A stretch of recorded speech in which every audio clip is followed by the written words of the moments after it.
detainees, trained as internment resettlement specialists to control and supervise detainees to ensure their humane treatment. For this job, the Army will train you to use specialized equipment to monitor activity, to conduct searches, and to inspect areas where prisoners work and live. Here, you'll train to in-process prisoners and detainees, and to brief them on their rights. After your initial entry training and advanced individual training, you'll work long hours, day or night, in a garrison or field environment, where you may practice emergency procedures, detect and confiscate contraband, and escort prisoners outside the facility. Military Occupational Specialty, Internment Resettlement Specialist.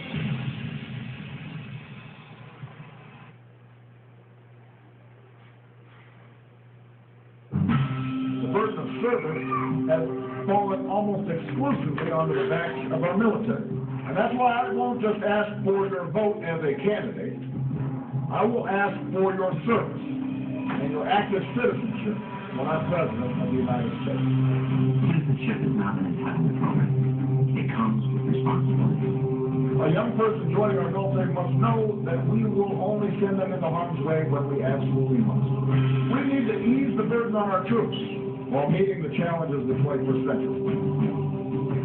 People of all ages, nations, and skills will be asked to serve. Because when it comes to the challenges we face, the American people are not the problem, they are the answer.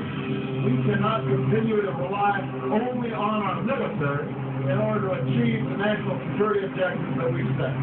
We've got to have a civilian national security force that's just as powerful, just as strong, just as well-funded. Everybody over between the ages of 18 and 25 will serve 3 months of basic training and understanding in a kind of civil defense. That universal sense of service, somewhere between the ages of 18 and 25, will give Americans once again a sense of what they are to be American and their contribution to a country and a common experience. We were taught, my brother and I, is that you have an obligation to give back. And that's why community service has been such a big part of my life. Our troops need to know that we're making the same commitment to this country that they've made.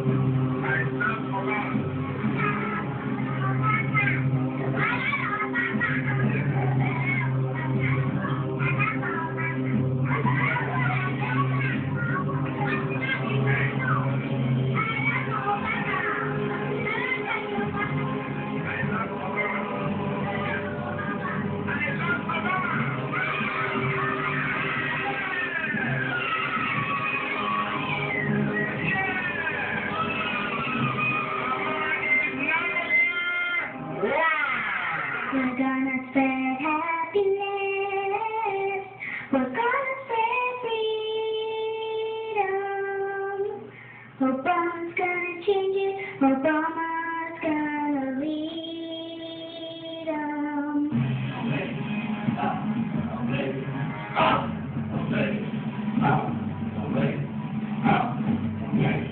Since then, even the New York Times have reported that they're training the Boy Scouts now with Homeland Security to, quote, take on disgruntled veterans and gun owners in, quote, seek and destroy operations. And they have photos in the New York Times of these kids dressed up in Homeland Security outfits going after veterans and gun owners.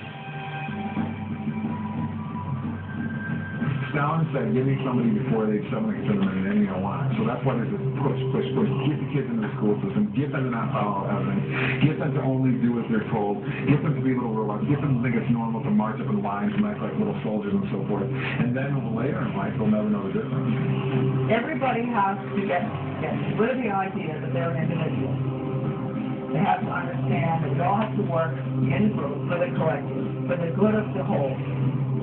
Not for the good of your child or for the good of the teacher, for the good of the whole. If you have to give up some of your most cherished beliefs, and that's training to give yourself, because it's going to be for the good of the whole, you give it up. What this legislation does then is to help harness this patriotism and connect deeds to needs. We cannot continue to rely only on our military in order to achieve the national security objectives that we set. We've got to have a civilian national security force that's just as powerful, just as strong, just as well-funded.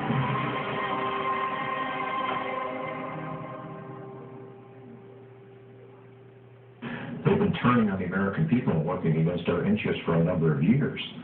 And the people that you may be seeing that are going to be targeted to be put into these camps, these dissidents, these disenfranchised, disaffected people, the government would never, ever turn on the American people. They would never create a situation where they were so displeased with their government that the government may be forced to throw these people in concentration camps. They'd never do that, would they? My name is Sam Ozaki. I'm a native-born American citizen, Los Angeles, California, along with about 120,000 other persons of Japanese ancestry. When Franklin Delano Roosevelt signed Executive Order 9066, we were all rounded up like cattle and placed into America's concentration camps.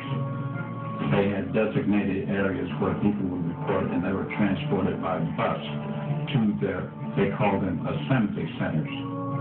They didn't have facilities to house 120,000 persons, so they took over racetracks, fairgrounds, places like that. Work in the camp was slave labor. In fact, they had us making camouflage nets for the United States Army. Now, that was absolutely slave labor. Later on, I said, we should all have refused to work and then let the Army and the government come in and do all the chores that had to be done. But as I said, we had lost all our, not only our life and liberty, but also our finances. You know, when you think about it later on, we were not much better than Hitler. On the other hand, we have to say that at least we were not gassed and murdered like the thousands that were killed, millions really, in Europe. Although I have to say that there were at least 10 persons shot and killed by American guards simply because they got too close to the barbed wire fence that was surrounding the camps.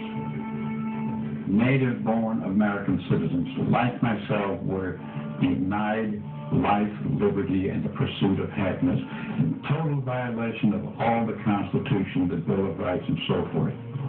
Every morning, the children would stand up, face the American flag with liberty and justice for all. You know, psychologically, it really affected us. That's why, for example, I mentioned earlier on that there were many parents who never even told their children that they had been in concentration camps because they were ashamed.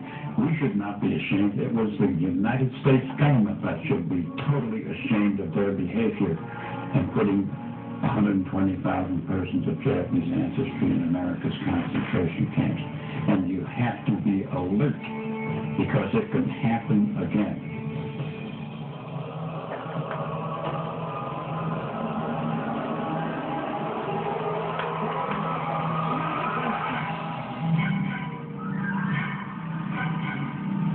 We look at American history between 1942 and 1947. The data that was collected by the Census Bureau was handed over to the FBI and other organizations at the request of President Roosevelt, and that's how the Japanese were rounded up and put into the internment camp.